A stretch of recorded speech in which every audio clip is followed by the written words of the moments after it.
Sir sir Kishore అన్న okay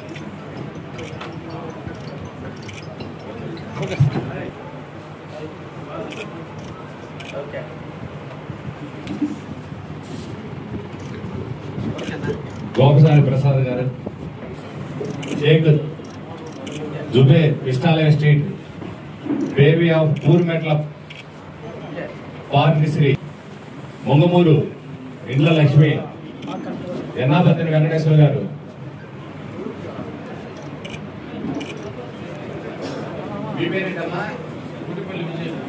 Krishna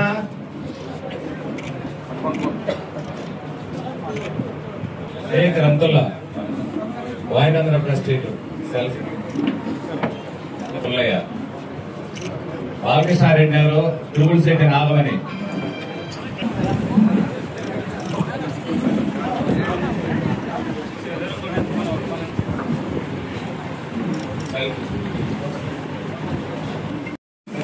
మన రాష్ట్ర ప్రభుత్వం శ్రీ నారా చంద్రబాబు గారి నాయకత్వంలో ఈ రాష్ట్రాన్ని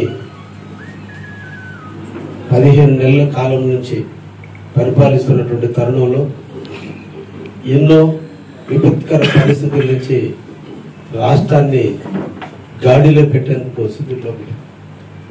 పెట్టేందుకు ప్రయత్నం చేస్తూ ఈరోజు మన ఆంధ్ర రాష్ట్రాన్ని ఒక బంగారు రాష్ట్రంగా మలుపు తిప్పేందుకు నిరంతర శ్రామికుడు, నిరంతర కష్టజీవి, నిరంతరం మన భవిష్యత్తు కోసం, మన బిడ్డల భవిష్యత్తు కోసం, భావి తరాల కోసం నిరంతరం కృషి చేస్తున్నటువంటి నారా చంద్రబాబు నాయుడు గారిని మన అందరం కూడా ఈ సందర్భంగా కొనియాడుతూ, యువ నాయకుడు, తాతకి మించిన మనవడు, తండ్రికి మించిన తనయుడుగా ఈరోజు ఎదిగి రాజకీయాల్లో తనకంటూ ఉనికిని తెచ్చుకొని ప్రతిపక్షాలని అందరినీ నోర్లు మూపించి ఈరోజు ప్రపంచం అంతా కూడా తన వైపు చూసే విధంగా మలుపు తిప్పుకున్న యువ నాయకుడైనటువంటి లోకేష్ నాయకత్వంలో ఈరోజు మన విశాఖపట్నానికి ఒక ఆంధ్రప్రదేశ్ ఒక మైలురాయిలుగా ఉండబోయేటువంటి గూగుల్ టెక్ ఏఐ సంస్థని ఆంధ్రప్రదేశ్కి తెచ్చిన చంద్రబాబు నాయుడు గారికి, లోకేష్కి సందర్భంగా కావలి నియోజకవర్గం తరఫున, కావలి నియోజక ప్రజల తరఫున, కార్యకర్తల తరఫున మనందరం కూడా వారికి అభినందించాలని సందర్భంగా మిమ్మల్ని అందరూ కూడా కోరుకుంటున్నాం. ఇది అందరికీ అర్థమయ్యే విషయం కాదు. దేశానికి స్వతంత్రం 1947లో వచ్చిన ఆనందంగా అంటే ఆంధ్రప్రదేశ్ని ప్రపంచంలో ఉన్నటువంటి అన్ని దేశాలని కాదని, ముఖ్యంగా రాష్ట్రం దేశంలో ఉన్నటువంటి అన్ని రాష్ట్రాలను కాదని ఈరోజు ఆంధ్రప్రదేశ్కి రాగలిగింది అంటే ఇది గూగుల్ సంస్థ, అది ఒక్క చంద్రబాబు నాయుడు వల్లే సాధ్యమైంది. ఎందుకంటే రాక్షస ప్రభుత్వం పరిపాలించింది 5 సంవత్సరాల పాటు. ఈ 5 సంవత్సరాలలో రాక్షస ప్రభుత్వంలో ఫ్యాక్టరీస్ ని మూసేపించారు, ఇండస్ట్రియలిస్ట్ ని భయపెట్టారు. దీంతో అమర్ రాజా బ్యాటరీస్ ఈరోజు తెలంగాణకి వెళ్ళిపోవాల్సిన పరిస్థితి వచ్చింది. ఎంతో మంది మన ఆంధ్రప్రదేశ్ ప్రజలు ఉద్యోగాలు కోల్పోయే పరిస్థితి వచ్చింది. అటువంటి తరుణంలో దేశంలో ఏ ఇండస్ట్రియలిస్ట్ కూడా ఆంధ్రప్రదేశ్ లో పెట్టుబడులు పెట్టడానికి భయపడుతున్నటువంటి తరుణంలో నేనున్నాననే నమ్మకాన్ని కల్పించి ఈ రాష్ట్ర ప్రజలు ఎప్పుడు కూడా ఎల్లవేళలా కంపెనీలన్నింటినీ కూడా స్వాగతిస్తారు. రాబోయే పరిపాలన అంతా కూడా సుస్థిరమైన పరిపాలనకి ప్రజలు ఓట్లేస్తారు, మంచి ప్రభుత్వాన్ని ఆదరిస్తారు.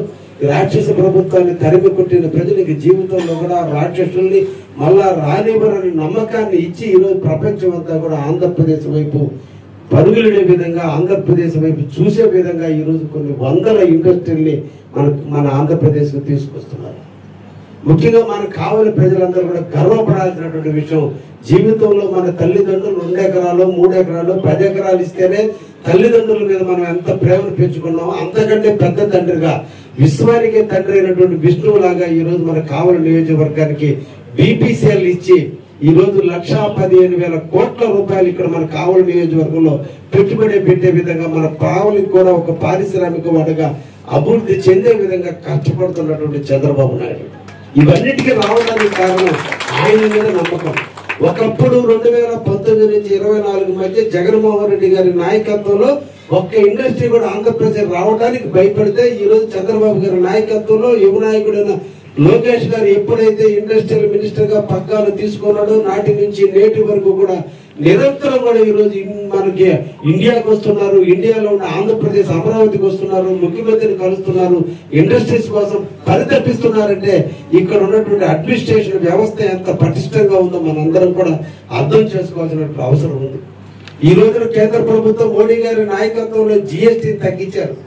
బహుశా ప్రపంచంలో ఏ దేశంలో కూడా ట్యాక్సులు పెరుగుతూ పోవటమే మనం చూసాము, కానీ ఇప్పుడు కూడా ట్యాక్సులు తగ్గించినటువంటి పరిస్థితి అంటూ జరిగిందంటే ఇటీవల కాలంలో మోడీ నాయకత్వంలో జరిగింది, అది చంద్రబాబు నాయకత్వంలో జరిగిందనే విషయాన్ని కూడా అంటే ఇవన్నీ మన జీవిత సోపానానికి ఒక దారి తీసేటువంటి తరుణంలో ఈ 15 నెలల కాలంలో ఇండస్ట్రీని ఆంధ్రప్రదేశ్ కు తీసుకొస్తూ ముఖ్యంగా మన కావలి నియోజకవర్గంలో దామారం ఎయిర్పోర్ట్ కి రేపు నవంబర్ 7వ తేదీన టెండర్లు పూర్తవుతున్నాయి. 7వ తేదీ తర్వాత టెండర్లు ఓపెన్ చేస్తే ఏదో ఒక కంపెనీకి ఇస్తే బహుశా ఫిబ్రవరి నుంచి కూడా ఈ రోజు మనకు దామారంలో ఎయిర్పోర్ట్ రాబోతుంది. బీపీసీఎల్ కూడా ఫిబ్రవరి మార్చిలో శంకుస్థాపనకి మోడీ గారిని తీసుకునే వచ్చే విధంగా ఈ రోజు ముఖ్యమంత్రి గారు ప్రయత్నాలు చేస్తున్నారు. దానికి సంబంధించిన ల్యాండ్ అక్విజిషన్ కూడా జరుగుతుంది. రామాయపట్నం పోర్టు పూర్తి అవుతుంది. ఇండో సోలార్ కంపెనీలు వస్తున్నాయి, జేఎస్డబ్ల్యూ కంపెనీ వస్తుంది, మళ్ళీ ఒక లాజిస్టిక్ కంపెనీ ఒకటి వచ్చింది. ఇన్ని కూడా కావలికి రెండు వైపులా ఒకటి దక్షిణ వైపు, రెండు ఉత్తర వైపు, రెండు కావలి కాపు కాచుకునే విధంగా ఈ రోజు ఇండస్ట్రియల్ ప్రగతి చంద్రబాబు నాయకత్వంలో మన కావలికి వస్తుంది.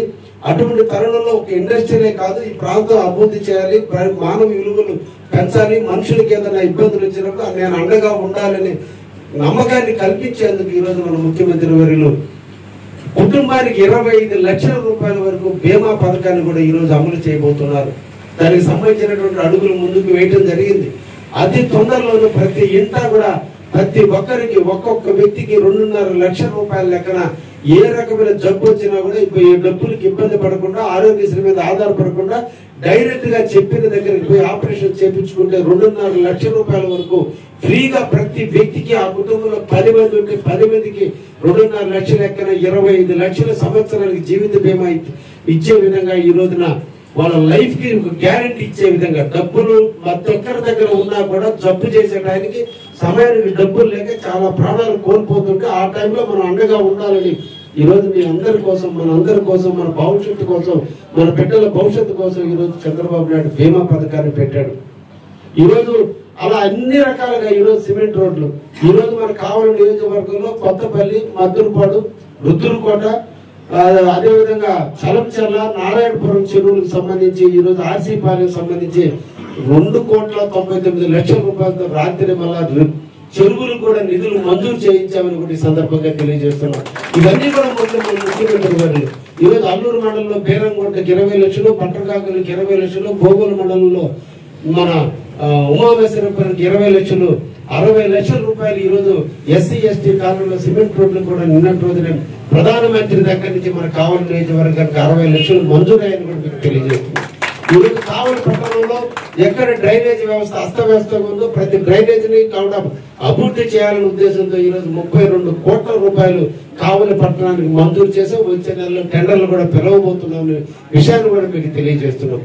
అదే విధంగా కావలి పట్టణంలో ప్రజలకి ప్రతి ఇంటికి కూడా ట్యాప్ ఇవ్వాలి. గత రాక్షస ప్రభుత్వ పరిపాలనలో కావలలో విధ్వంసకరమైనటువంటి అమృత పథకాన్ని మళ్ళా గాడిలో పెట్టాం. దానికోసం 43 కోట్ల రూపాయలు మళ్ళా ఈ రోజు మంజూరు చేసాం. వచ్చే నెలలో దాన్ని కూడా టెండర్లు పిలిచి ఇప్పుడు కావలలో 7,000 ఇళ్లకి మాత్రమే ట్యాపులు ఉన్నాయి. మొత్తం 32,000 ఇళ్లకి, మిగతా ఇళ్ళన్నిటికీ కూడా ఉచితంగా ధనవంతులు కాకుండా ప్రతి పేదవాడికి ఉచితంగా ట్యాప్ ఇచ్చేదానికి 43 కోట్ల రూపాయలు కూడా మంజూరు చేయించడం జరిగింది. అంటే ఒక కావలి టౌన్ లోనే 43 లక్షల రూపాయలు మంచినీటికి, డ్రింకింగ్ డ్రైనేజ్ వ్యవస్థకి 33 లక్షల రూపాయలు ఈ రోజు మళ్ళా 32 కోట్ల రూపాయలు మంజూరు చేయించాం. ఈ విధంగా కావలిని అభివృద్ధి చేయడంలో ముఖ్యమంత్రి గారి యొక్క సహాయ సహకారాలు ఉండబట్టి ఇవన్నీ కూడా జరుగుతున్నాయి.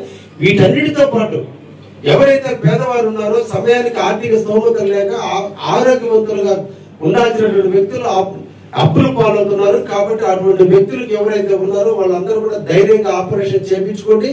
నేను కూడా ఎంతో కొంత సహాయం చేస్తానని ముఖ్యమంత్రి గారు ఈ రోజు ముఖ్యమంత్రి సహాయ నిధి నుంచి ఎవరికైనా కూడా ముఖ్యంగా కావలి నియోజకవర్గంలో పార్టీలతో సంబంధం లేకుండా పేదవాడు అయ్యుండి వాడు నిజంగా ఆ ఆపరేషన్ చేయించుకోనండి ఆరోగ్యవంతులుగా అయ్యి ఉంటే వాళ్ళకి తప్పకుండా ఎంతో కొంత కావాలి తెలుగుదేశం పార్టీ కార్యాలయం కూడా సహాయం చేయాలని ఉద్దేశాలు పార్టీలు చూడటంలో వర్గాలు చూడటంలో ఇంకొక నాయకులు కూడా చూడకుండా ఎవరు వచ్చినా కూడా తీసుకొని ఆ కుటుంబానికి అండగా చంద్రబాబు నాయకత్వంలో ఈ రోజు మనం అందరం కూడా అందిస్తున్నాం.